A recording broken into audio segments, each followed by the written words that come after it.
Hey, allô, Audrey-Anne! Salut! On fait semblant qu'on ne savait pas 10 minutes qu'on se parle. Ben, merci d'être venue aujourd'hui. Merci de l'invitation. Je suis vraiment contente de parler. Puis comme je t'ai dit, ça fait changement parce que je reçois beaucoup de victimes, fait qu'on est souvent dans le... Tu sais, c'est triste, c'est lourd, mais là, on est plus légère. On va être en mode solution aujourd'hui. Okay, comment qu'on peut régler les problèmes, justement. Oui, OK, good, j'adore ça. Tu peux-tu commencer par dire qu'est-ce que tu fais dans la vie? C'est quoi tes études? Oui, dans le fond, moi, je suis finissante à la maîtrise en microbiologie judiciaire. Okay, donc, dans le fond, ce projet-là, en gros, là, ce que ça veut dire, c'est que j'étudie la décomposition des cadavres. Ouais. J'essaie de voir un peu le rôle qu'a les bactéries là-dedans. Okay. Puis on essaye, au final, le but, c'est de développer un outil qui détermine ce qu'on appelle l'intervalle post-mortem. Donc, en gros, le temps de la mort un peu. Okay. On n'aime pas le mot temps de la mort là, parce que c'est comme 10h54 puis on n'est pas si précis. Non. Mais on essaie de dire entre quand on trouve le corps, quand est-ce que la personne est décédée, on va essayer de trouver un intervalle de temps. OK. Puis, ben ça, c'est pas quelque chose de nouveau. Ça fait quand même un petit bout qu'on est capable de déterminer ça, ou je me trompe? Ben non, c'est ça. Pas tant, en fait. On n'est pas si bon. Okay. C'est plate, mais c'est ça. Non. Puis aussi, c'est que ces installations-là, qu'on appelle des body farms dans le slang, là, ben, ils sont surtout aux États-Unis. La première a été mise, si je me souviens, en 1981 au Tennessee. Okay. Donc, ça fait juste 30 ans un peu qu'on étudie vraiment la décomposition des cadavres. Puis, ben, au Canada, on n'en avait pas.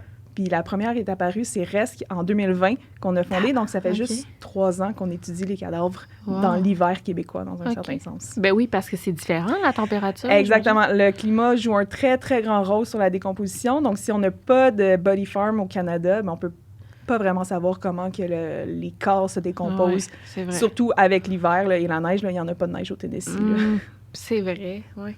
C'est vrai que ça, dans le fond, d'une région à l'autre, ça doit être complètement différent. Oui, exactement. Puis on nous dit aussi, les chercheurs, là, extrapolez pas les données de pas votre climat parce que là, vous allez faire des faux résultats puis vous risquez de vous tromper. Fait qu'il faut vraiment qu'il y ait un peu qu'on ponde des body farms un peu partout parce que sinon, c'est vraiment difficile. Il faut qu'on se relie un peu au case report qu'on appelle, là, donc les rapports de pathologistes puis de trucs, mais c'est souvent un corps, une fois, une personne. Fait que c'est super difficile de mettre ça à large échelle. Là. Puis surtout, ben là, moi, je pense à ça, mettons, il y en a beaucoup au Mexique de corps qui sont retrouvés, malheureusement, parce qu'il y a un taux de criminalité plus élevé. Oui, c'est ça. Puis même, souvent, j'avais accès à des photos, puis c'est vraiment différent d'ici parce que la température est très aride. Oui, exactement. Mais encore là, comme je me souviens, moi, à l'école, ça fait pas longtemps que je suis sortie de l'école, quand même. Puis à l'école, on m'avait dit, les momies, là, tu verras jamais ça, c'est dans le désert de Californie, puis c'est tout. Puis à Rest, moi, j'ai vu, en tout cas, à Rest, 16 corps, j'ai vu 12 momies. Donc, vraiment, là, on se rend compte, ben, c'est peut-être pas juste le chaud, finalement, c'est peut-être aussi le froid sec peut aussi momifier des corps. Fait que là, on fait comme, Colin, on va partir là-dessus, puis on va étudier encore plus. Mon Dieu, OK, c'est tellement de questions techniques, fait que j'espère que le spectateur va aimer ça, là, mais j'ai vraiment beaucoup de... Ben, en fait, peux-tu me dire, ça a l'air de quoi un body farm, tu sais? C'est quoi, là? Si, mettons, je fais celle à reste qu'on a à Bécancour, fait, dans le fond, c'est dans le quartier industriel, fait que c'est dans le milieu du bois. Tu peux pas tomber là-dessus par hasard, comme dans ton chien, là. Faut pas s'inquiéter. C'est bon. Puis dans le fond, c'est comme un carré clôturé d'à peu près 100 mètres tout dépendant comment tu le prends. Puis c'est opaque, bien évidemment, électrifié avec des caméras et tout. Puis dans le fond, nous, ce qu'on fait, c'est qu'on reçoit des corps de donneurs de corps, les gens qui donnent leur corps à la science. Puis là, on est au début de la body farm, fait qu'on fait encore des expérimentations où on fait juste déposer les corps sur le sol. On met une petite cage par-dessus pour comme éviter un peu je l'ai en anglais, mais les scavengers. OK, ouais. Parce que, dans le fond, les gens n'ont pas signé pour se faire manger par des coyotes. Là. Ils ont signé pour la science. Mais vous êtes quand même à l'intérieur, non? Non, c'est ça. C'est à l'extérieur, dans le bois. Fait que dans le fond, moi, j'aime ça, là, c'est serein. On entend les oiseaux chanter puis les petites feuilles à l'automne qui nous tombent dessus. Mais ça reste que c'est quand même à l'extérieur. Fait qu'on met quand même une cage protectrice sur les corps. Puis on les regarde se décomposer. Mais OK, mais là, tu disais c'est opaque, puis tout. Dans le fond, c'est... La clôture est opaque, fait qu'on peut pas voir à travers comme une clôture de cours d'école, par exemple, mais ça reste quand même à ciel ouvert. OK. Puis les passes à travers les hivers, puis tout ça. Exactement. Ah, mon Dieu. Puis, ben là, on va en reparler, mais l'odeur, ça sent-tu à cet endroit-là? Ça, c'est une question que j'ai souvent.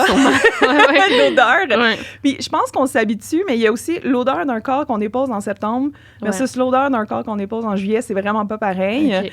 Puis, c'est pas si pire que ça. Moi, l'odeur qui me dérange le plus, c'est les porcs, parce qu'on a des porcs aussi, des PORC, des cochons, eux, on met à l'extérieur pour... Eux, on les laisse se faire manger, justement, pour étudier ça. Mais c'est tellement plus... Ils ont beaucoup plus de gras, les porcs, fait que ça sent le suri, là, quand ça décompose. Oh, mon Dieu! Les porcs, je mets un petit masque, quand même, pour les regarder, mais les humains, c'est pas si pire. Ben attends, on va en parler, parce que ça, j'en ai parlé avec les maîtres de Cadaver Dogs. Puis ça, c'est de quoi qui intrigue full mes abonnés, l'odeur, ils m'en parlent tout le temps. Puis moi, dans le fond, le maître de Cadaver Dogs, il y avait comme un échantillon, puis c'était il y avait de l'odeur de cadavre dessus. Mais c'était vraiment une petite affaire, là. C'était gros de même. Puis il y avait son bâton qui était là, mettons, il y avait son bâton, il était à une distance de même, puis je le sentais d'ici. Fait que moi, ça m'a marqué bien raide. On dirait que je l'ai senti toute la journée. Là. Mais aussi, c'est parce que ça vient avec... Tu dis, OK, c'est un cadavre. Toi, t'es habitué, tu dis. Oui, c'est ça. Puis il y a aussi... Il y a différents stades de décomposition aussi. Fait qu'un cadavre frais, dans un certain sens, ça sent moins qu'un cadavre en décomposition actif. Puis ça sent plus qu'un cadavre, qu'un squelette, par exemple. Oui. Fait que souvent, les cadaver dogs, justement, quand on les entraîne, il faut les entraîner sur différents stades de décomposition. Parce que moi, on en a entraîné quand même des cadaver dogs, ça reste. Puis il y en a qu'on voulait chercher des squelettes, puis on y mettait un squelette de fémur sur le museau, là. Puis le chien, il réagissait pas. Il était comme, je sais pas de quoi tu me parles. Ah ouais, mais c'est vraiment... Fait que là, on a dit, OK, ben il a jamais vu cette odeur-là. Il a pas été entraîné à ça.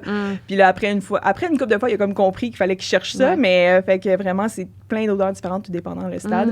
Fait que probablement que celle que tu as sentie, c'était une décomposition avancée de mois de juillet, là. Mais c'était un morceau de vêtement. Puis le corps s'était décomposé dessus. Ouais, ça, c'est comme... Ouais, c'est ça. Puis regarde ça, tu sais, dans un endroit pour pas que l'odeur parte. S'en aille, ouais, effectivement. Mais toi, OK, fait que t'es habitué, mais tu ne mets pas de masque. Pas nécessairement, non, c'est ça. Des fois, là, ça arrive un petit mois de juillet, même très humide, une petite journée, tu peux te mettre un petit masque, mais tu sais, c'est un petit masque de procédure bleue, là, c'est pas une grosse affaire à gaz, là. Puis, ben, parce qu'il y a des policiers, apparemment, qui se mettent, genre, une poche de thé, tu sais, des affaires de même, tu sais, ou des coroners, ou je sais pas. Peut-être qu'il dit pas des body farm, là. T'es habitué. Moi, à chaque semaine, j'en sens, fait que ça revient un peu, une odeur habituelle. Puis tu décrirais ça comment, l'odeur, pour ceux qui... Je dirais que c'est drôle à dire, mais ça ressemble peut-être un peu à comme du compost. OK. Oui, effectivement. Fait qu'il y a un petit peu de compost. Tu sais, si tu laisses un petit steak haché vieillir un peu trop, là, ça sent un petit peu ça. Ouais, c'est ça, exactement. C'est pas comme... Ça prend pas dans... Tu sais, ça prend un peu dans le nez, mais pas tant que ça. Ouais. Puis ça sent, ça sent le compost un peu. Fait que c'est des corps, dans le fond, qui sont donnés à la science. Est-ce qu'il y en a beaucoup des gens qui donnent leur corps de même? Ben, étonnamment, on n'en a jamais manqué. Okay. En même temps, à Reste, on a un maximum de 20 corps là, qu'on peut pas mettre plus que ça parce qu'on est limité dans l'espace. Mais à Mané, on avait besoin d'un corps par mois, puis on a eu un corps par mois là, sans problème. Fait que oui, les gens sont hyper généreux, là, ça, faut le dire. Là, vraiment, c'est vraiment un don de soi pour les gens qui le donnent et leur famille. Vraiment, oui. Parce que c'est eux, au final, qui n'ont pas les restes de leurs proches après. Là. Puis, mais à date, on se croise les doigts, touche du bois, ça va super bien. Puis oui, on en a, mais on n'en a pas besoin de 2000 non plus. Non. Puis il y en a aussi qui dans les universités aussi. Oui, c'est ça, exactement. Fait que tous les programmes de médecine, si jamais il y a des gens qui veulent donner leur corps à la science, on peut magasiner. Dans le fond, il y a 5 instituts au Québec qui prennent les corps. Fait qu'on magasine un peu le sujet de recherche qu'on veut que notre corps participe. Cool. Vraiment, puis on remplit le formulaire de l'institution, dans le fond.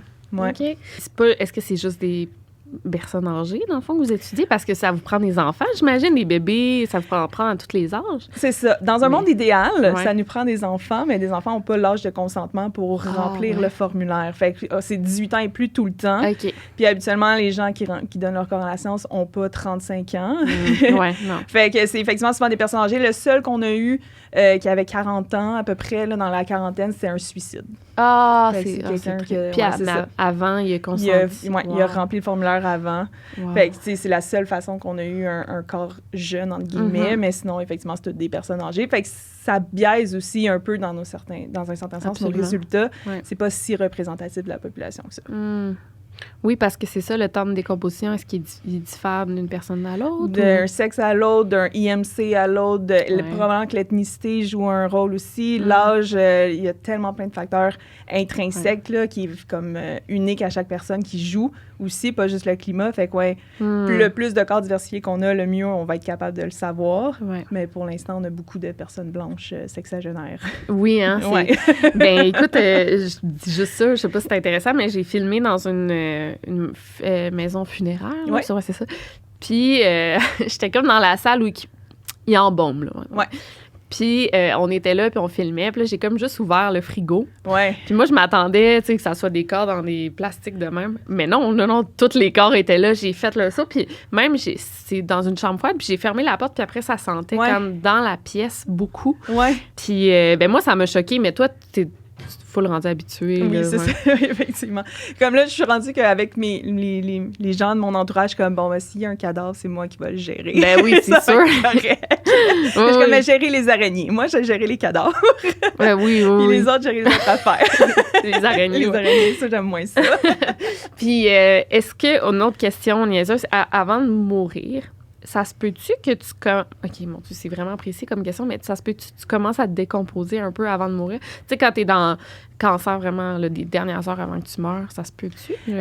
Décomposer, bien, tout dépendant, oui, parce qu'on en voit aussi, comme je suis aussi technicienne en santé animale. Oui, j'ai vu ça. Tu sais, on en voit là, des plaies dégueulasses avec des larves dedans. Fait que c'est pas tant le corps qui se décompose que celui qui se fait auto-décomposer par des larves dans un certain sens. Fait que ça, on en voit aussi des cas de négligence chez les personnes âgées. C'est super triste, puis qu'ils ont des larves un peu partout sur des plaies de lit, des trucs comme ça. Fait que dans un certain sens, oui.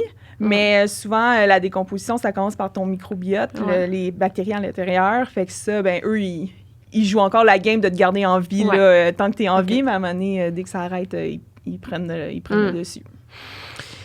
Puis, OK, attends, j'ai une question. Est-ce que quand mettons, tu marches dans la rue, OK, c'est vraiment niaiseux. Tu marches dans la rue, puis tu vois une personne, t'es couché sur le sol. Serais-tu capable de dire si elle est encore en vie ou pas? Juste avec tes connaissances, juste en la voyant. Juste en la voyant. Mais habituellement, on peut regarder juste si elle respire, cette personne-là. Fait qu'on peut le voir. Mais oui, tu sais, un corps mort, là, c'est blanchâtre, gris, un peu. Les yeux aussi, les pupilles sont dilatées. On les voit. Habituellement, les paupières restent ouvertes, les yeux dilatent. Puis on peut, là, tout dépendant jusqu'à quel point je le touche ou non, là, mais tu sais, après quelques heures, les muscles raidissent aussi. Fait que, tu sais, quelqu'un qui est raide, gris, les pupilles dilatées, tu fais comme, non, c'est bon. Ah oui, parce que c'est triste. J'ai un ami qui en a vu 2 cet été dans le village. Des personnes sans abri. Oui, c'est super triste. C'est super triste, effectivement. Puis effectivement, les gens n'ont pas le réflexe d'aller les voir non plus, puis ils restent loin. Fait que des fois, ils restent là longtemps. Oui, parce que tu penses qu'il dort. Exact, puis tu n'oses pas le déranger. Ben, j'ai vu que tu as fait des TikTok sur le rigor mortis. Oui. Je dis-tu bien? Oui. Okay. Tu veux t'en parler, ça, le processus, quand quelqu'un meurt, qu'est-ce qui se passe, les étapes? Oui. Fait dans le fond, il y a comme... c'est genre les Mortis Brothers, si on veut, même. OK. Wow, j'adore ça. Fait que le rigor mortis, c'est vraiment les muscles qui se raidissent. Okay. Parce que dans le fond, ce qui est un peu ironique, c'est que ça prend de l'énergie pour garder les muscles mous. OK. Fait que dans le fond, quand on meurt, ben on arrête de produire de l'énergie. Fait que les muscles vont prendre ce qui reste d'énergie. Ça reste mou, mais à un moment donné, il n'y en a plus. Fait que là, les muscles vont se mettre à se raidir. Puis par la suite, il y a le livor mortis. Ça, c'est le sang qui va un peu, avec la gravité, tomber. Fait que ça aussi, des fois, on peut voir justement si une personne est décédée dans quelle position, parce que là, tout le sang est dans le dos, mais... la personne est sur une chaise, on fait comme, non. Elle a été déplacée. Oui, c'est ça, elle a été déplacée. Vraiment, Puis après, on a l'algor mortis, qui est la température du corps qui va habituellement descendre, mais en fait, elle prend la température pièce. Donc, étant donné qu'un corps, c'est à 37,5 à peu près, bien souvent, la température pièce, c'est 20. Fait que la température va diminuer, mais si la personne meurt dans le désert du Sahara à 52, la température va augmenter. Puis là, c'est un peu comme ça aussi qu'on peut voir les premières heures, le temps de la mort. Fait comme si on voit un corps qui est raide, mais tu sais, on fait comme, OK, ça fait plusieurs heures, mais si le corps est mou, mais il est chaud, on fait comme, OK, ça fait vraiment pas longtemps qu'il est mort. Quelques minutes, peut-être. Mais le rigor mortis, à un moment donné, arrête. Puis le corps redevient flasque. Fait que là, un corps flasque, mais froid, on se dit, OK, mais ça fait au moins 2 jours à peu près. Habituellement, parce que des fois, il y a plein de choses là aussi qui rentrent en jeu, puis on peut rester en rigor mortis 5 heures, comme on peut rester une semaine. Fait qu'il y a ça aussi, il y a plein de choses qui rentrent en jeu. Ah oui, comment ça, une semaine, admettons? Mettons, si je meurs au plein mois de novembre dehors, quand il fait moins 5, là, le rigor mortis va rester vraiment plus longtemps. Puis si je meurs sur une chaise électrique, par exemple, il arrive super vite, puis il part super vite aussi. À cause, c'est vrai, de toute la température. Oui, puis l'électricité un peu qui se dissipe et tout. Ouais. Ben, peux-tu me parler justement des bactéries, là, ce que tu étudies? Tu sais, c'est quelles? Parce que moi, c'est drôle, j'ai fait dans mon tome 3 de mon livre, j'ai fait un petit encadré là-dessus, justement, les mouches qui viennent, après les vers, quel type de vers. Puis ça permet de dire l'heure de la mort. Pas l'heure, mais le moment de la mort. Ouais. Peux-tu m'en parler de ces étapes-là? Des insectes? Oui. Les insectes, là, ils peuvent être soit nos meilleurs amis, comme ils peuvent être complètement inutiles. C'est comme la moins pire des options qu'on a dans un certain sens. Parce qu'effectivement, ils peuvent sentir l'odeur d'un cadavre 1 heure après, puis arriver, puis pondre des œufs, puis 24 heures après, on a des larves. Fait que dans le fond, c'est les mouches qui arrivent en premier, pondent des œufs, ça fait des larves, puis ces larves-là se nourrissent du corps et attirent des coléoptères qui, eux, mangent des larves de mouches. Fait que là, c'est ça un peu la succession d'insectes. Fait que là, quand on fait comme, ben là, on a plein de coléoptères, on sait que ça fait à peu près 2-3 jours qu'il y a déjà qui est là. Le problème, c'est que si le corps est en dedans puis il n'y a pas de fenêtre, il n'y a pas de mouches. S'il fait froid, il n'y a pas de mouches. S'il pleut, il y a moins de mouches. S'il vente, il y a moins de mouches. Fait qu'il y a comme plein de facteurs qui font en sorte que c'est vraiment pas si parfait que ça. Mais quand ça marche bien. OK. C'est vraiment précis, mettons, quand ça marche. C'est assez précis, exactement. Ouais. Tu sais, une larve, ça l'éclot en 24 heures. On le sait, ça. C'est tout le temps comme ça. Fait que ça nous donne des bons indices, mais il faut qu'il arrive. Puis les corps, vous, que vous recevez, sont morts des fois depuis quelques jours déjà. Fait que ça vient pas... Mais dans le fond, ils meurent comme à l'hôpital habituellement. Puis après, ils se font mettre dans un congélateur. Ce qui est encore là pas idéal, effectivement. Non, ça change tout. Ça change un peu le début. Puis nous, quand ils arrivent, ils sont effectivement froids. Déjà, en rigor mortis, semi-gelés. Fait que ça aussi, ça peut, des fois, changer les données, malheureusement. Là, c'est pas tant représentatif de la réalité encore là. Fait que, mettons, vous mettez les corps, justement, avec des petites cages, là. Fait que c'est... Il n'y a pas toujours... Ça dépend quand vous le mettez, mais il n'y a pas toujours des bibites, là, des exactement. Insectes qui viennent, c'est ça. Comme moi, mettons, mon corps de mon projet. OK. T'en as un? J'en avais 2. OK. Il est à moi, mais il est à tout le monde. Je me suis attachée. Ben oui, j'imagine. Nous, on l'a déposé fin septembre. Fait qu'il faisait froid. Puis moi, qui étais excitée, là, puis je suis comme, je vais échantillonner à tous les jours, ça va être malade, ça va être champion. Là, j'étais comme, ben non, là, j'ai dégonflé assez vite, là, il faisait super froid, il n'y avait pas d'insectes. Fait que c'est pour ça, entre autres, qu'elle a momifié aussi. Parce que pour momifier, il faut que le corps sèche plus vite qu'il décompose. Puis un gros facteur de décomposition, c'est les insectes. Donc, quand on n'a pas d'insectes pour décomposer le corps, c'est super long. Puis là, le corps a eu le temps de sécher avant de décomposer. Fait que je me suis ramassée avec une momie au mois de novembre. Puis là, toi, ça ne sert plus à rien, ce corps-là? On l'a testé quand même au cas où. Puis effectivement, on se rend compte aussi, ce qu'on s'est rendu compte, c'est qu'une épaisse couche de neige aussi, ça fait une espèce d'effet isolateur thermique. Puis sur le corps, il fait à peu près 0. Fait que le corps était pas dur comme de la glace. Là. C'était comme quand même mou avec un peu comme de fluide, là, un peu de décomposition. Fait qu'on s'est dit, mon Dieu, ça décompose quand même en dessous de 3 pieds de neige. Fait que ça valait quand même la peine qu'on continue à chercher tout ça. Parce que surtout la bouche, moi j'ai échantillonné la bouche, mais c'était liquide, puis je pouvais échantillonner quand même pas mal. Ouh, mon Dieu, Caroline, c'est... Puis est-ce que ça te fait faire... attends, ça ressemble à quoi une momie exactement? Peux-tu me décrire? Aller dans un musée, regarder des momies. Ça ressemble à ça. C'est exactement ça. Tu sais, le truc avec les momies égyptiennes, c'est que des fois, elles sont un peu vidées puis enrobées. Fait qu'on enlève ça, mais c'est vraiment un corps... C'est comme du cuir. Un peu, un corps en cuir. Est-ce que ça te fait faire des cauchemars, des fois, tout ça? Oui, pas du tout. Mais moi aussi, je me le fais toujours demander, puis non. Ça, hein? Non, effectivement, non, je pense pas. Même que ça m'a un peu, on peut y aller philosophique, mais ça m'a un peu comme rapproché de la mort dans un certain sens. Puis je suis comme plus en paix aussi, je pense, avec ça. Tu sais, de la côtoyer à tous les jours de façon comme quand même sereine, là. C'est pas, tu sais, justement, peut-être que si j'étais pathologiste puis c'était tous des enfants, justement, je serais comme peut-être moins en là. Mais là, c'est tous des gens qui ont voulu être là dans un certain sens. Puis je trouve ça dans un petit boisec au chant des oiseaux. Je trouve ça super serein. C'est vrai.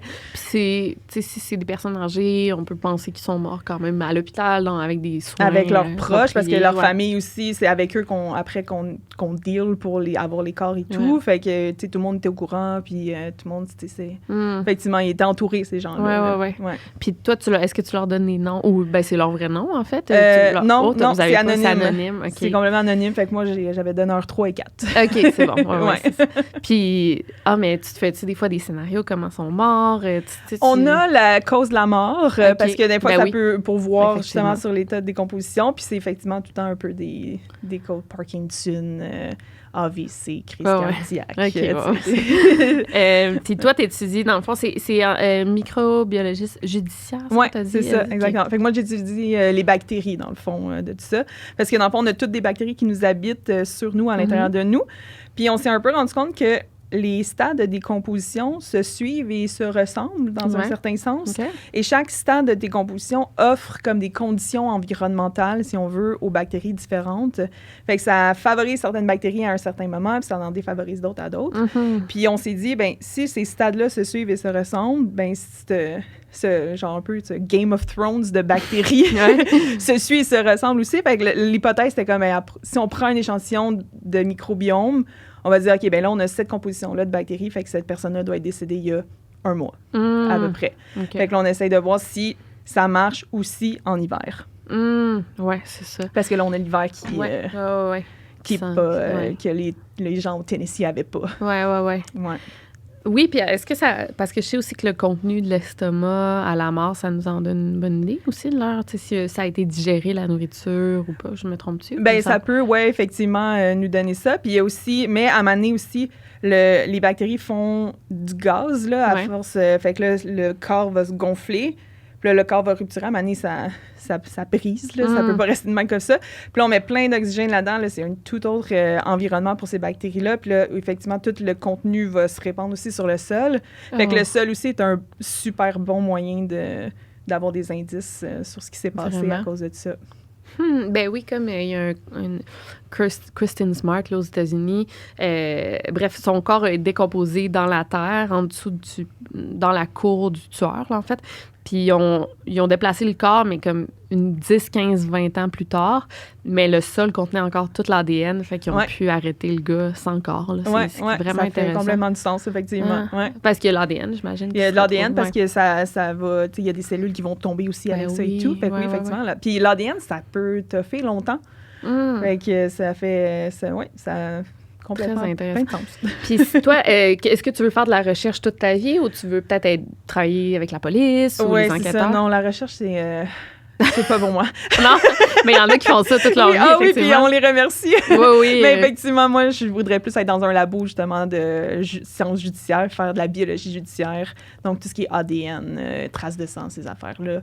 Puis, idéalement, peut-être un peu de microbiologie, étant donné que c'est quand même mon dada, là. Mon Dieu, j'aimerais ça t'avoir tout le temps à côté de moi. Je vais peut-être te revenir avec des questions, des fois, pour l'ADN, parce que Est-ce que tu as remarqué, toi, ça fait combien de temps que tu es aux études pour ça? Ben là, tu viens de finir ta maîtrise. Dans le fond, j'ai fait un bac en microbiologie et immunologie. Après, je suis allée faire une mineure de 2 ans en forensic science à Toronto. Wow, OK. Puis là, j'ai fait une maîtrise en 3 ans. Fait que ça fait à peu près 5 ans que je suis dans le forensic science. Puis il y a eu beaucoup d'avancées au niveau de l'ADN, mais est-ce que tu en as vu dans les 5 années que... Oui, bien là, justement, on est en train... ma prof, là, a travaillé beaucoup là-dessus. C'est que...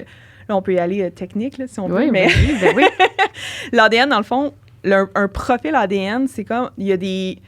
bouts d'ADN dans notre ADN qui codent pour pas de protéines, mais on sait qu'il y a des répétitions de lettres, là, si on veut, qui arrivent. Fait qu'on sait qu'à ce moment-là, mettons, à cet endroit-là, il y a un AATT qui se répète. Ça fait AATT, AATT, AATT. Puis on sait que ça se répète entre 10 et 13 fois. Fait qu'un profil d'ADN, c'est comme, OK, bien, à cet endroit-là, toi, tu as une répétition, tu as 10 répétitions. Puis à cet endroit-là, tu as 12 répétitions. Fait que c'est vraiment poche, là, un profil ADN. Là. C'est genre 12, 12, 13, 14. Parce que tu as une allèle qui vient de ta mère, une allèle qui vient de ton père, dans le fond. Mais dans le fond, c'est basé que sur le nombre de répétitions que tu as. Mais là, ce qu'on veut essayer de faire, c'est de séquencer. Puis parce que des fois, ça fait AATC puis AAUC, mais ça marche pareil, puis ça fait 10 au final. Ah, mais là, c'est pas les lettres. C'est ça. Si tu as une lettre qui n'est pas pareille, ben là, on va vraiment être encore plus facilement savoir que c'est toi. Puis là, après, c'est qu'on calcule la probabilité que je m'en vais dans le monde, puis je trouve un profil qui est le même que celui que j'ai de mon suspect. Fait que là, ça va donner encore... Habituellement, là, ça donne à peu près une chance sur 42 milliards. Ouais. Puis on fait comme, ouais, ça nous prend 8 planètes pour trouver une autre personne avec le même profil. Ben oui. Fait que c'est pas mal lui qui était là, tu sais. Ben oui. Mais là, on va encore plus renforcer, en fait, notre confiance, puis ça va faire comme 1 sur 100 milliards, en tout cas. Fait que ça va être encore plus facile, puis on va pouvoir potentiellement aussi peut-être défaire des... Tu sais, quand il y a des mélanges, faire 2 profils, séparer les profils, ça va être beaucoup plus facile. Okay. Si on les séquence que si on fait juste des chiffres de répétition. Là. Je comprends les puis mais est-ce que c'est moi qui me trompe, mais l'ADN, es-tu accepté en cours en ce moment pour juste avec l'ADN arrêter un suspect? Je pense qu'on pas encore, hein? Je serais fâchée si c'est... Il y a beaucoup d'erreurs judiciaires qui se sont faites à cause d'une seule preuve sur ça, mais comme fait que puis l'ADN, ce qui arrive aussi, c'est super le fun, mais ça n'a pas de contexte. Fait que moi, mettons, l'autre projet que j'avais un peu on the side sur les microbiomes, c'est d'étudier les fluides biologiques. Puis, tu sais, si, mettons, j'ai une victime d'agression sexuelle qui me dit j'ai été agressée avec tel objet, puis là, on retrouve l'ADN de la victime sur cet objet-là, ben le suspect peut bien dire, ben oui, elle l'a pris dans sa main, puis c'est tout. Puis effectivement, ça l'explique tout autant qu'il y a de l'ADN là-dessus que le profil de la victime. Mais si je vois l'ADN de la victime, puis je fais comme, ouais, mais il y a du fluide vaginal aussi là-dessus, explique-moi ça. Là, ça change la donne aussi. Fait qu'il faut aussi qu'on contextualise l'ADN. Fait que juste dire comme, ben son ADN est sur cet objet-là, ça dit pas grand-chose. Non, puis même l'ADN, tu sais, c'est, mettons, je postillonne, tu sais, c'est dans l'air, je veux dire. Oui, puis tu sais, d'un moment aussi où, par exemple, c'est une Marie qui l'a tué, mais son ADN est partout dans la maison. Ben là. oui, c'est sûr. Tout est expliqué, fait que ça dit effectivement pas grand-chose en disant plein de choses aussi en même temps. Ouais. Ben moi, j'étais sûre, c'est ça, que tu as l'ADN du suspect à un endroit, automatiquement, tu peux l'arrêter ou tu peux le condamner, mais non, vraiment pas. Ben non, c'est plus compliqué. En tout cas, si j'étais un avocat de la défense, je serais très facilement capable de balayer ça puis de trouver une excuse pourquoi son ADN est sur cet objet-là, tu sais. À moins que, mettons, c'est une personne disparue qui n'a aucun lien avec le suspect. Ouais, puis là, c'est comme un couteau avec le sang de la victime. Puis là, voilà, ça commence à être compliqué de t'expliquer pourquoi tu es là. Mais encore là, peut-être que j'ai pris un fusil, je te l'ai pointé dessus. Finalement, tu m'as convaincu de pas tirer. J'ai mis mon fusil, tu sais, je l'ai lâché. Puis il y a quelqu'un d'autre qui a pris le fusil avec un gant. Wow, ben oui, c'est vrai, c'est vraiment cool. Est-ce que tu es passionnée par toutes les émissions de crime ou tu trouves ça pas vrai, mettons? Ouais, j'ai été un peu désillusionnée de ça. Effectivement. Mon Dieu. Puis est-ce que tu as étudié à l'école des crimes célèbres comme exemple, mettons? Oui. Mon Dieu, mais le fameux cas d'O.J. Simpson. Oui, le gars. Tous les profs nous l'amènent. Oui, c'est vrai. Pour dire comme quelle erreur judiciaire monumentale. Oui, c'est vrai. Ça, c'est un cas d'anthologie, là. C'est ça, genre, qu'est-ce qu'il faut ne pas faire à chaque étape d'une enquête policière. Puis c'est le cas d'O.J. Simpson, là. Fait que, on en voit quand même. On a vu aussi Making a Murderer. Oui. On a écouté ça, puis on était comme, non. Toi, tu penses-tu qu'il est coupable? Peut-être. Moi, j'ai fait une vidéo pour dire qu'il est probablement coupable. C'est très biaisé comme documentaire. Là. Il y a plein de choses que j'étais comme, mais voyons donc. Oui, mais en tout cas, je te recommanderais. J'ai un livre, justement, Marcia Clark, là, l'avocate dans O.J. Elle écrit un livre, c'est vraiment bon, là. Puis un autre livre, c'est un gars qui dit, le gars de Making a Stephen Avery, il est coupable là, à cause de telle raison qu'ils n'ont pas dit dans le documentaire. C'est vraiment intéressant. Là. Puis y a-tu d'autres cases qui te viennent en tête parce que mes abonnés vont tout savoir? Vite comme ça, non, mais on a Innocence Canada qui est venu nous voir aussi. Puis ça, c'était vraiment, vraiment intéressant aussi.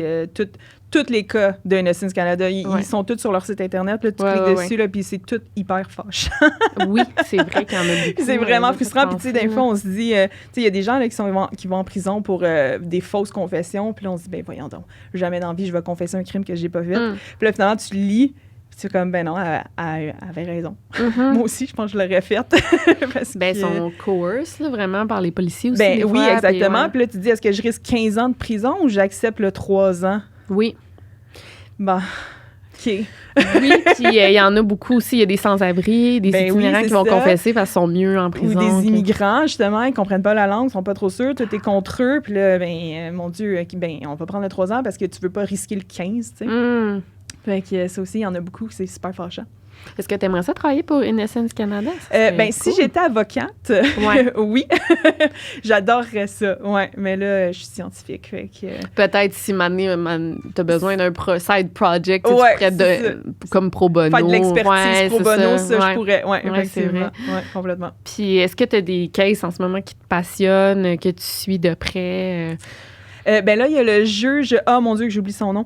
De Lille. Oui, exactement. C'est fou, ça. C'est ça que t'en parles sur ma chaîne. Oui, c'est fou. Ça va être hyper intéressant parce qu'effectivement, la preuve balistique n'est pas si évidente que ça. Puis il y a aussi, en 2016, en tout cas pour ceux que ça intéresse, il y a, aux États-Unis, il y a eu un gros rapport là, sur les sciences judiciaires de « OK, bien ces sciences-là, vraiment, faites vos devoirs parce qu'il va y avoir des erreurs judiciaires. » Puis la balistique était dedans. Il faut vraiment que la balistique s'améliore sur leurs preuves. Puis là, je suis comme, on a justement un juge ici qui a tout repose sur la balistique. Puis on est comme, c'est-tu si évident que ça? C'est l'angle, c'est ça, c'est les armes à feu, là? C'est l'angle de la balle. Du tir, puis là, les traces aussi de poudre et tout, puis... c'est ça. Puis est-ce que toi, tu as déjà été... on t'a déjà demandé d'aider dans ou tes profs ou une enquête policière? Non, pas encore. Pas toi? Pas encore, mais c'est ça, tu sais, souvent, il y a des policiers, on a justement checké les chiens cadavres, on a comme entraîné des chiens cadavres, voir si ça marche. Fait qu'on est un peu là, mais vraiment un vrai cas réel, pas encore. Non, mais mais tes profs ont dû, à l'université, déjà... Ah ben oui, mon Dieu, j'ai un prof, il nous a conté une histoire, je pense que ça m'a traumatisé à vie, puis là, je barre mes portes tout le temps à cause Est-ce que tu peux en parler? Vas-y, ben oui, raconte-moi. Fait que le prof, dans le fond, il est CSI, dans un certain sens. Il est sur les scènes de crime. Puis là, il nous explique que c'était une fille qui a trouvé dans une cage d'escalier d'une tour à bureau, dans le fond. Puis là, il se rend compte que finalement, cette fille-là, ben, elle a été agressée. Mais là, elle a réussi. L'agresseur est parti, elle a essayé de se rhabiller. Finalement, il est revenu, puis il l'a tué.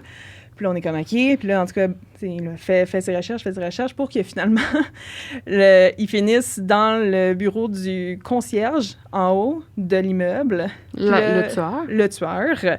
Puis quand il a ouvert comme son petit drawer, là, en tout cas, de concierge, il y avait comme 6 photos de filles qui travaillaient dans le building avec leur horaire de travail, leur char, leur plaque, leur numéro de téléphone, leur adresse. Puis là, après, quand ils demandaient aux filles, est-ce que vous connaissez ce gars-là? Les filles étaient comme, j'ai jamais vu ce gars-là de ma vie. Ça n'a pas de sens. Fait que genre, il stalkait. C'est au Québec, ça? Oui, en Ontario. En Ontario. Il stalkait de son 5e étage de conciergerie, là. Puis là, il checkait leur shop. Puis là, il les suivait pour avoir leur horaire, leur adresse. Tabarnak, c'est... Puis les filles, ils s'en sont jamais rendus compte. Ça se peut, je crois. Ouais. Ça. Surtout, tu sais, Mané, c'était la mode. Tu sais, tu taguais ta course, là, mettons, quand t'allais courir. Ah ouais. C'est la pire affaire. Tout le monde publiait ça sur Facebook. Hein? Ben ça n'a pas de sens. Puis habituellement, tu prends tout le temps un peu la main oui, aussi. Ben oui, c'est ça. Oui, exact. Ah, mais c'est horrible, ça. Oui, complètement. Les filles, ils l'ont échappé belle. Oui. Ben oui, parce que c'était les prochaines. Puis le rendu là, il y avait comme Escalate aussi. T'sais, au début, il était comme juste entre guillemets, agresseur. Mais là, il a décidé de passer à l'autre étape. Fait que ces filles-là, il aurait passé aussi. Puis penses-tu être appelé des fois à aller sur la scène de crime ou pas? C'est pas vraiment... Potentiellement, si, mettons, je deviens biologiste judiciaire puis qu'il faut regarder les traces de sang. Fait que ça, potentiellement, qu'il faut aller sur la scène de crime. Mais sinon, non, c'est un peu aussi le but d'avoir le moins de contexte possible dans un certain sens pour que ça soit le plus objectif possible aussi, les résultats. Ouais. Fait qu'il faut être comme pas contaminé par le contexte. Fait qu'on fait juste recevoir les pièces à conviction dans le laboratoire puis on les analyse. Puis comment tu as décidé de te lancer là-dedans? Là, ça va dans tous les sens, la conversation, mais c'est ça que je voulais. Tu sais, c'est vraiment... Comment tu as décidé de t'en aller là-dedans? Ben moi, j'ai effectivement capoté sur les émissions de CSI. Puis là, je vais être CSI. Puis là, oh my God, je vais être CSI. Mais là, pour être CSI, il faut être police. Faut que tu fasses patrouille 5 ans minimum. Puis là, t'es pas sûr de rentrer. Fait que là, j'étais comme, je serais pas police. Je serais jamais police de ma vie. Ah oui, le cours à Nicolette. Ouais, non, merci. Fait que j'ai comme, bon, tant pis. Fait que là, je suis rentrée en microbiologie. Wow. Puis il y a un prof de génétique qui a fait venir un biologiste judiciaire comme conférence dans le cours. Puis là, j'ai fait comme, mais fuck, c'est ça que je veux faire. Dans le fond, c'est genre, c'est la science et la police dans un certain sens. Ben oui, vraiment. Fait que j'ai fait comme, ben mon Dieu, je vais faire ça. Fait que là, après, je suis allée voir c'est quoi les programmes. Le seul qu'il y avait, là, ils viennent d'en ouvrir un au Québec, mais avant, c'était juste en Ontario. Fait que là, j'étais allée à Toronto. Puis là, j'ai capoté encore plus. Fait que j'étais comme, OK, c'est bon, on va continuer dans cette voie-là. Oui, puis surtout à Toronto, c'est plus gros qu'au Québec, là, dans le sens, puis aussi, tu dois avoir affaire à des cases américains, tu sais, sûrement étudier plein de choses. Oui, et puis c'est ça, puis le programme est comme robuste aussi, ça fait longtemps qu'ils font ça, fait qu'ils sont habitués, puis c'était vraiment, vraiment le fun. Puis forensic, en français, c'est judiciaire. C'est ça se traduit pas tant que ça. Il y a un petit débat, là, justement, avec les gens à l'Université du Québec à Trois-Rivières, où ils disent forensique. Oui, moi, je refuse. Ça m'énerve. Ça serait judiciaire, sinon, ou médico-légal. Médico-légal, Mais même, j'avais rencontré un coroner Puis là, je dis, les autopsies. Il dit, nous, on fait pas d'autopsie. Là, il m'a comme quasiment chicané parce qu'il fait pas d'autopsie. Puis là, je dis, c'est comment qu'on dit ça, coroner en français? Médecin légiste, il était non, ça c'est juste en France. Fait qu'il y a comme pas des fois les termes exacts. Puis c'est drôle parce que justement, en Ontario, les coroners, c'est des médecins légistes. Puis là, il était comme, en Ontario, c'est des médecins légistes. Sauf au Québec. Au Québec, c'est des avocats pour une raison quelconque. C'est vrai, puis oui. C'est ça comme, fait qu'en Ontario, c'est même. Sauf au Québec. Au Québec, ils font pas ça de même. Ah ouais. Fait qu'on est vraiment comme à part du reste du Canada. Même en droit. Oui, c'est ça. Le common law, on n'a pas ça. Lui, on a le droit civil, puis il y a plein de choses comme ça qui n'étaient pas pareilles. Moi, je vois beaucoup pour le Doe Network. En fait, je suis bénévole pour le Doe Network. Fait que c'est de créer, je sais pas si tu connais ça un peu, mais créer des matchs entre les personnes disparues puis des corps sans identité qui sont retrouvés. Nice. Fait que, c'est vraiment cool parce que souvent, tu as juste la description, l'âge, estimé de la victime, la date de la mort, blablabla. Fait que tu fais des matchs justement avec des personnes disparues. Fait que le Doe Network, c'est ça, moi je suis bénévole, puis on a résolu comme une centaine de cases et plus. Là, c'est vraiment cool. Ben oui. Moi, j'ai pas résolu quoi que ce soit, mais nous, l'équipe, là, oui, c'est ça. Puis il y a de plus en plus de corps non identifiés qui sont identifiés. Là. Peux-tu m'en parler? C'est à cause de l'avancée de l'ADN? Ou? C'est probablement l'avancée de l'ADN qui a fait ça, parce que l'ADN, mettons, ça a été en cours la première fois en 1995. Fait que ça fait pas si longtemps que ça. Non. Fait que n'importe qui est mort avant, on n'avait pas cet outil-là, dans le fond. Fait que il y a beaucoup, tu sais, il y a un cas célèbre aussi qui est le Golden State Killer. Ah ben oui, j'entends tout le temps. Oui. Vraiment malade. Non, tu sais, c'est même l'ADN de son cousin qui a servi à le trouver aussi. Fait que là, on est aussi rendu que non seulement c'est l'ADN de la personne qui va nous aider, mais c'est l'ADN de sa famille aussi au complet. Fait qu'on peut aller comme vraiment loin dans l'arbre généalogique puis revenir à une personne précisément aussi. Fait que tout ça fait en sorte que vraiment les indices sont plus faciles à obtenir en fait pour les identifier. Puis t'en penses quoi, toi, de ces sites-là, là, mettons 23andMe? T'en penses J'adore quoi? Ça. Oui, mais mettons, tu trouves ça éthique, mettons qu'ils donnent aux policiers? Ben moi, si c'était juste de moi que j'étais première ministre du Québec et une dictatrice, là, mettons, là, c'est drôle. tout le monde donnerait son ADN à la police. OK. Parce qu'il faut tout le temps avoir une comparaison. Un ADN tout seul que je prends sur une scène de crime, ça me dit rien. C'est, comme je dis, c'est 30 chiffres. Là. Ouais. Fait qu'il faut que j'aille un comparé. Fait que du moment que c'est une personne qui n'a jamais été arrêtée par la police puis qui n'a jamais donné son ADN puis qui est bon, je l'aurai jamais son ADN. Je ne saurai jamais c'est qui. Mais il y a... Mettons, les criminels qui sont arrêtés, ils ont souvent des antécédents. Aussi, effectivement. Puis il y a d'autres choses que l'ADN, on est capable de pogner pareil. Oui, c'est vrai. Ouais. Mais quand même, tu sais, ça bloque quand même. Si on avait tout le monde sur une banque de données, ça serait donc plus facile, la vie de bien des gens. Mais, puis ce qui me dérange, c'est que là, les gens font comme, non, mais c'est super privé, l'ADN, voyons donc, blablabla. Mais ils vont faire n'importe quoi, puis ils vont donner 300$ à Ancestry.com, une compagnie privée, puis ils vont donner leur ADN. Ils savent pas ce qu'ils vont faire avec. Ancestry dit qu'ils vont faire ça, mais au final, ils ont leur donné jusqu'à la fin des temps. Là, c'est vrai. Fait que... Puis ils ont des règles en ce moment qu'ils donnent pas aux policiers. C'est chacun différent, mais peut-être qu'ils vont les changer éventuellement. Exactement. Puis là, t'auras rien à dire dessus parce que t'as sûrement signé le contrat. Sûrement. C'est fini, tu sais. Fait que je me dis... Puis en fait, en plus, le Golden State Killer, ce que ça l'a fait comme... conséquence dans un certain sens, c'est qu'il y a plus de gens qui se sont inscrits à GEDmatch, le site, pour que les policiers puissent trouver plus de criminels. Fait que je pense que les gens sont quand même... ils veulent quand même participer à ça jusqu'à un certain sens. Mais c'est ça reste... Ah, mais c'est super important. Là. Mettons, je sais pas si tu as suivi le podcast Serial là, avec Adnan Syed. Là, non, c'est un gros case, mais c'est un gars... Il est rentré en prison à 20 ans, mettons, puis il est passé... Là, j'ai fait une vidéo là-dessus, mais une vingtaine d'années en prison. Puis là, l'ADN vient de l'exonérer, dans le fond. Fait qu'il a été libéré. Oui, vraiment. Puis surtout que c'était... Mais là, il y en a qui pensent que c'est encore lui. Fait que c'est vraiment partagé comme opinion. Mais effectivement, là, tu sais, ça résout tellement d'affaires, là. C'est... Tu sais, moi, j'ai fait plein de vidéos sur des John Doe, Jane Doe jamais identifiés. Puis là, quasiment à chaque semaine, il y en a, ils sont tous identifiés. Fait que c'est vraiment cool, ça, pour ça. C'est ça, exactement. Mais ça nous prend un comparatif, justement. Fait que là, il y a l'obstacle, dans un certain sens, mais je pense que c'est pas tant un obstacle que ça, parce qu'on y arrive quand même, mais il y en a qu'on échappe à cause de ça. Ah, mais attends, là, il y a un case que je suis en train de travailler, puis quand notre vidéo va sortir, ça va être sorti, c'est les milliardaires à Toronto, je sais pas si t'en as entendu parler, Honey puis Barry Sherman. C'est un couple de milliardaires qui, ça fait pas longtemps que c'est arrivé, ils se sont fait tuer dans leur maison. Okay. Ils ont de l'ADN. Puis ils pensent même que c'est la famille, là, les enfants. Mais ça, toute cette histoire-là d'ADN, c'est vraiment présent dans cette case-là. Ben, je me dis, vu que tu as vécu à Toronto, peut-être tu savais c'était quoi, mais non, peut-être pas. Je te le recommande vraiment. À Toronto, moi, j'ai appris qu'on avait beaucoup de trafic humain. Tabarnak, oui, hein? Oui. Ouais, on est un importateur d'humains. Puis au Québec aussi, là, à Montréal. La F1. Oui, la F1, vraiment. Oui, complètement. Ben, j'ai reçu 2 victimes là, qui ont été vendues, là, carrément. Puis tu penses pas que ça arrive au Canada, mais oui. Et ça aussi, tu dis non, mais moi, ça m'arrivera pas, mais... non.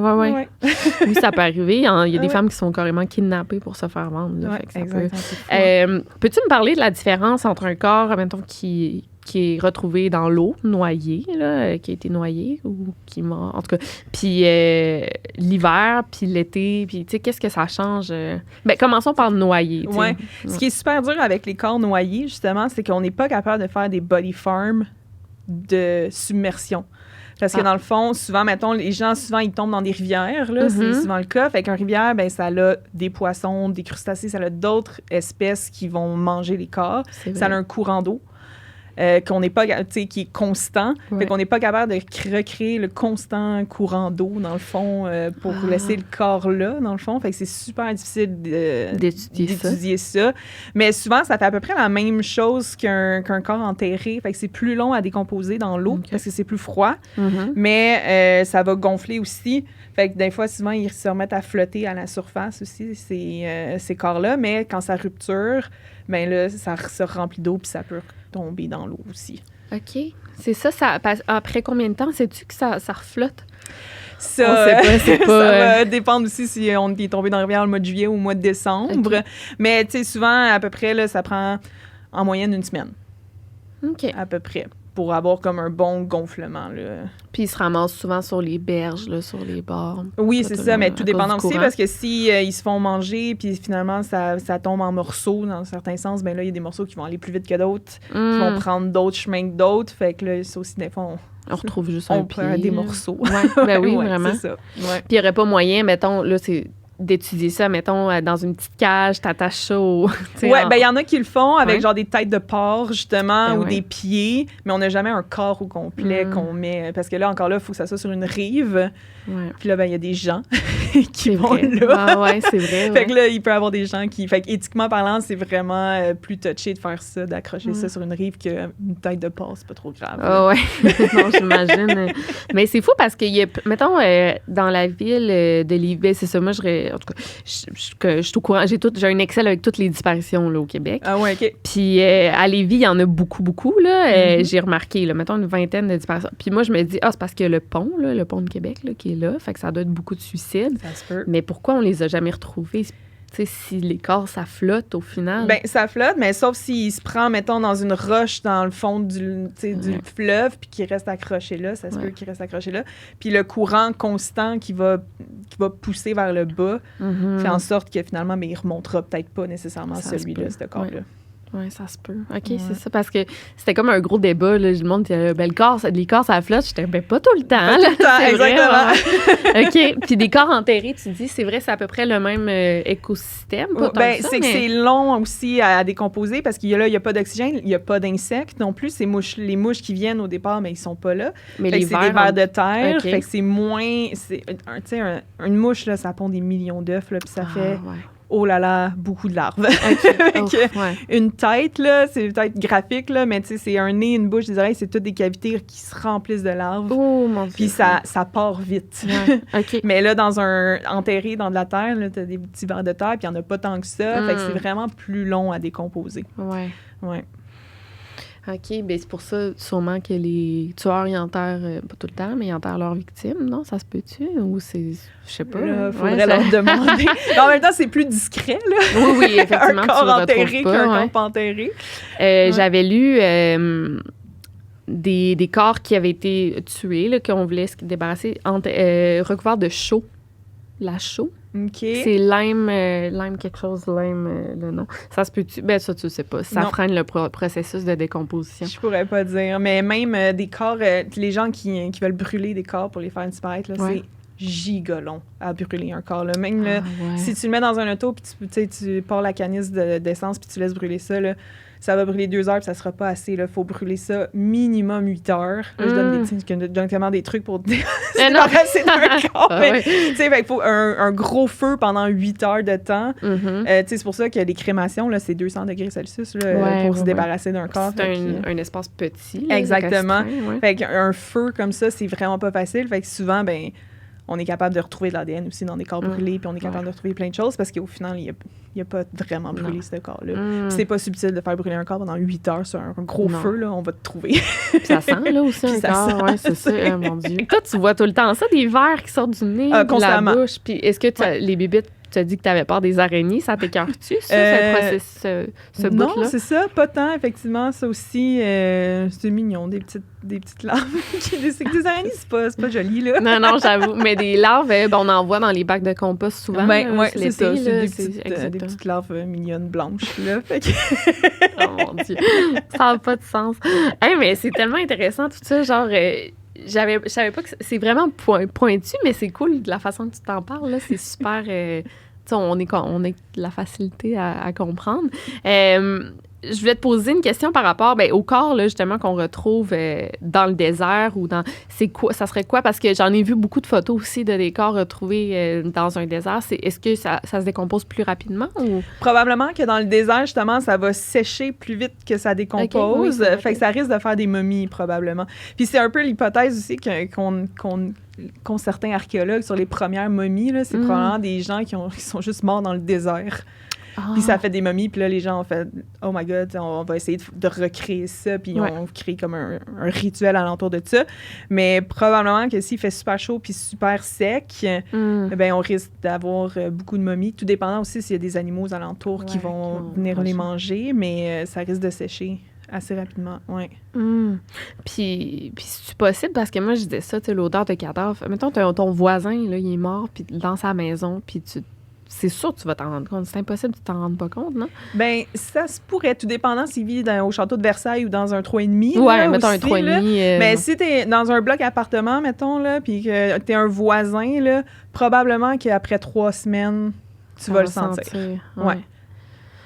Ça va passer en dessous des cordes de porte, là, justement, là, puis l'odeur va sortir puis va aller dans le corridor, c'est sûr. C'est sûr, Puis si on est en plein mois de juillet puis il fait justement 30 dans son appartement, là, ça va être assez solide, Tu sais, par exemple, je pense au case là, très connu de Elisa Lam, là, qui s'est décomposée dans un tank d'eau de l'hôtel. Je sais pas si t'as entendu parler. Non, non? C'est très connu. Je pensais que t'allais me parler de Karim Ouellet, mais... non. C'est vrai, lui. Aussi, mon Dieu, oui. Non, Elisa Lam, là, mes abonnés, ils savent c'est quoi, mais c'est une jeune femme à Los Angeles qui est partie en voyage. Là, c'est une Canadienne, puis ils l'ont retrouvée dans un tank d'eau. Sur le toit de l'hôtel, puis c'est l'eau que les clients buvaient. Oh, mon Dieu Seigneur. Fait que l'eau était, soit, mettons, il y avait des chambres qui n'avaient pas de pression, il n'y avait plus de pression d'eau, d'autres que l'eau était noire quand on sortait, puis d'autres qui elle goûtait mauvais. Fait que ça se peut encore, ça contamine tout un tank d'eau. C'est très possible, effectivement. Ça devait être... je serais restée... Ça doit être traumatisant. Mais mon Dieu, bienvenue au choc post-traumatique. Ceux qui l'ont bu, là. Oui, mais c'est vrai, il y en a que je pense qui ont même porté plainte, ils ont même poursuivi l'hôtel. C'est sûr, mon Dieu Seigneur, c'est sûr. Oui, mais oui, complètement, effectivement. À un moment donné, veut pas, ça décompose. Puis si ça va d'un tuyau, qui sait? Puis toi, tu penses où s'en va la science par rapport à ça, là? Sur la décomposition, je pense que j'ai un peu perdu espoir, c'est ça qui est triste, mais je pense que de mon disons, pas vivant, mais de ma carrière, peut-être, on verra pas le temps où ce qu'on va être capable de dire précisément c'est quand qu'un corps a décomposé. Au-delà de 3 semaines. Je pense pas qu'on va être jamais capable. C'est quoi précisément, mettons? Précisément, je dirais plus ou moins 24 heures. OK. Tu peux pas dire l'heure. C'est ça. Ça, je pense qu'on sera jamais capable. Mais c'est qu'il y a tellement... Mais en même temps, peut-être que l'intelligence artificielle va me redonner espoir. Oui, c'est vrai. Peut-être, c'est vrai. Parce qu'il y a tellement de facteurs. Le vent, les rayons du soleil, la température, l'humidité, justement, l'IMC de la personne. Fait que tellement de facteurs qui viennent tout comme faire des embranchements différents que là, c'est super difficile de faire un modèle pour tout le monde. Puis moi, justement, elle reste, comme je disais, moi, j'ai vu 15 corps qui s'étaient décomposés complètement différemment. Ah, ouais. Fait que là, on se dit, on n'est pas sorti du bois, là. Va falloir qu'on fasse de la recherche, puis on peut pas faire de la recherche à coût de 200 participants à la fois comme il faudrait. Fait que ça va être juste... Je pense on peut potentiellement y arriver, mais je pense que ça va être très, très long. Puis ça va être aussi d'avoir plusieurs body farms. Oui, exactement, un peu partout. Ouais. Comme là, présentement, il y en a, si je me souviens bien, 13 dans le monde. Ah ouais, puis on en a un au Québec. Puis on en a un au Québec. Il y en a une qui s'en vient à Windsor aussi. Il y en a une aux Pays-Bas. Windsor en Ontario. Parce qu'il y a beaucoup en tout cas, de Windsor?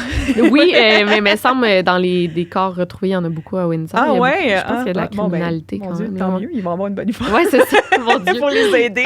Oui, effectivement. Puis Australie, puis toutes les autres sont aux États-Unis.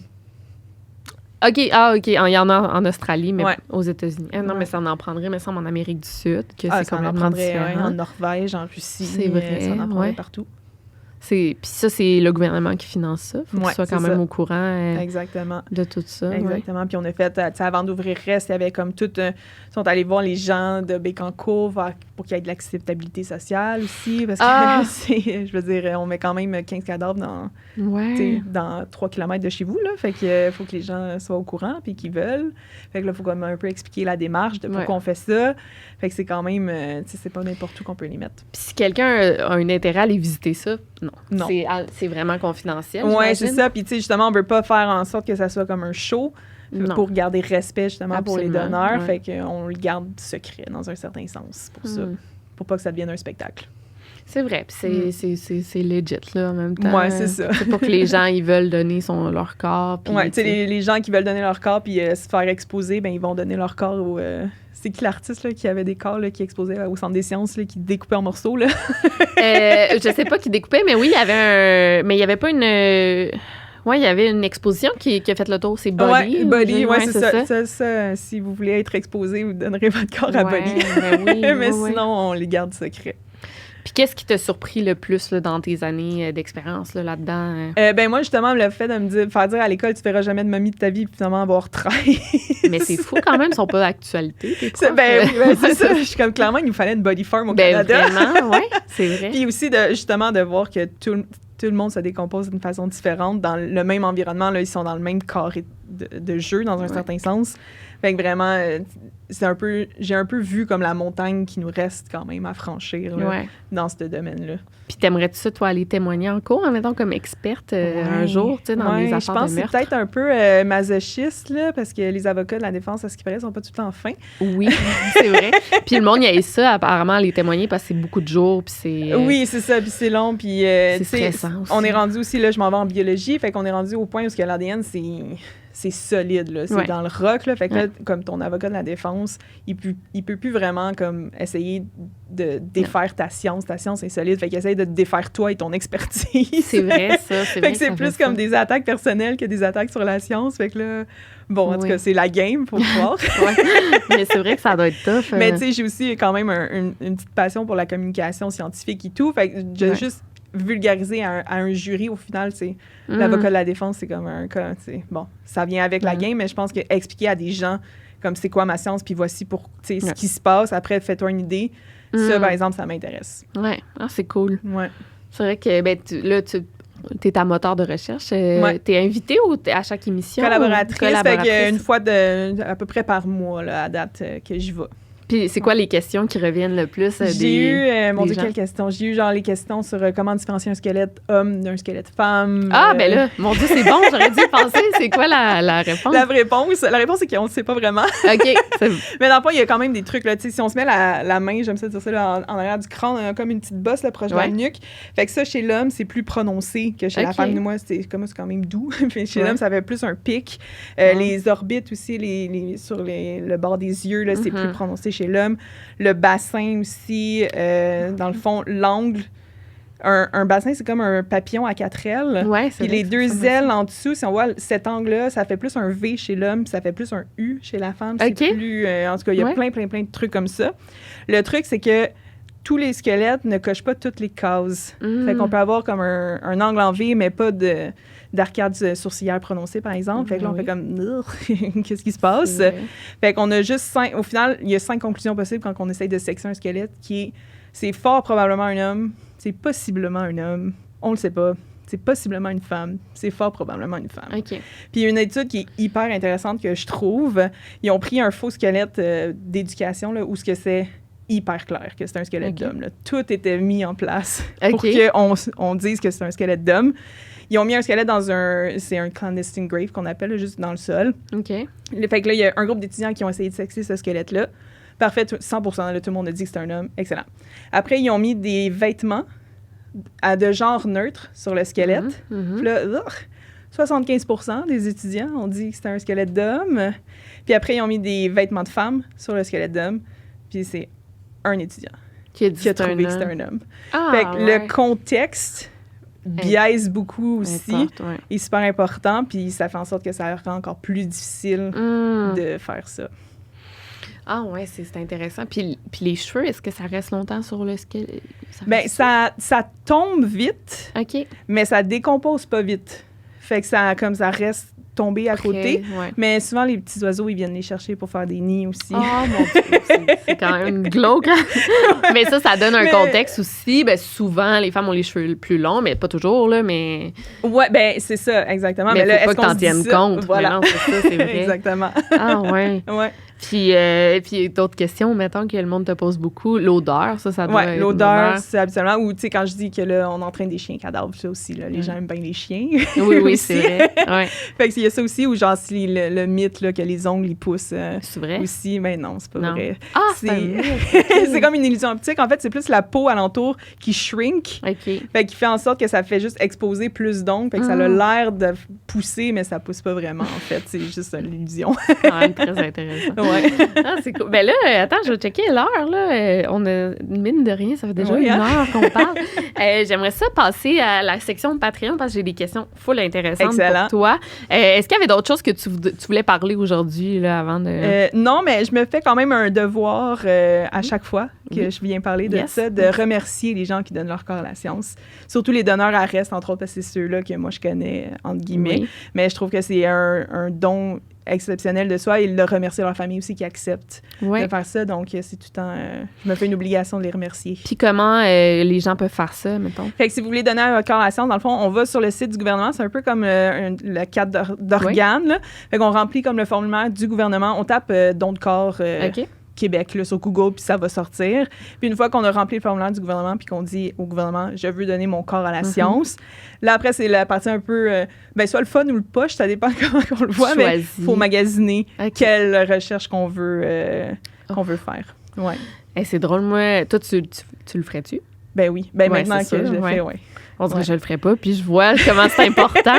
Mais tu peux-tu faire un don d'organes et le don de ton corps? Faut que tu choisisses. Et là, c'est là le truc, c'est qu'il faut que tu choisisses, sauf pour le cégep de... Ah, mon Dieu, je pense que c'est Rosemont, si je me souviens bien, qui ont la technique en thanatologie, que eux prennent n'importe quoi. Ouais, Fait eux, tu peux donner tes organes et ton corps à eux. Dans le fond, c'est pour que les élèves en thanatologie apprennent à embaumer.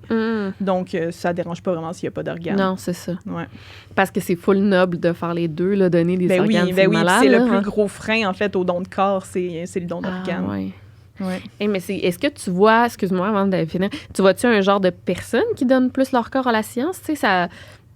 sais, mettons, c'est plus des personnes avec plus d'argent ou moins d'argent ou genre tel âge. C'est ça, étant donné que moi, je les reçois anonymes. Ah, ben non, t'as raison. Mais oui, c'est vrai. De leur background. Ouais, c'est vrai. Mais je me demande, c'est sûr qu'il doit y avoir quand même... c'est du monde qui sont plus portés vers la science. Ben, ça doit, oui, parce qu'il faut être au courant aussi, effectivement. Fait qu'il faut avoir une volonté en partant de donner son corps à la science. Les anciens médecins. Exactement. Même la religion doit full importer là-dessus. Probablement. Oui, complètement. La famille. Ah, c'est vraiment intéressant. Ben merci. Est-ce que les gens peuvent te suivre sur TikTok? Est-ce que tu fais du contenu aussi sur Instagram par rapport à ça? Oui, souvent un peu Instagram, TikTok. Puis là, j'ai genre mon secret, là... C'est quoi? Je participe à l'émission qui s'appelle Les Stagiaires à Radio-Canada. OK. Qui est diffusée sur tout.tv, dans le fond, là, où on fait un beau petit stage télévisé à Radio-Canada et vous allez pouvoir me voir galérer pendant 8 semaines. C'est quoi que tu fais? C'est quoi? Tu peux c'est un stage en journalisme. En fait, oui, c'est présentement en ondes. Là, fait que c'est un stage en journalisme. Puis à chaque semaine, on fait un type de journalisme différent. Puis moi, qui n'ai aucun background en journalisme, j'ai été choisie de même. C'est vraiment cool. On m'a pris. Ah, vraiment cool. Fait que je galère. Je vais mettre le lien. Bonne idée. Cool. Hey, merci. Pour ceux qui veulent voir la partie Patreon, c'est maintenant.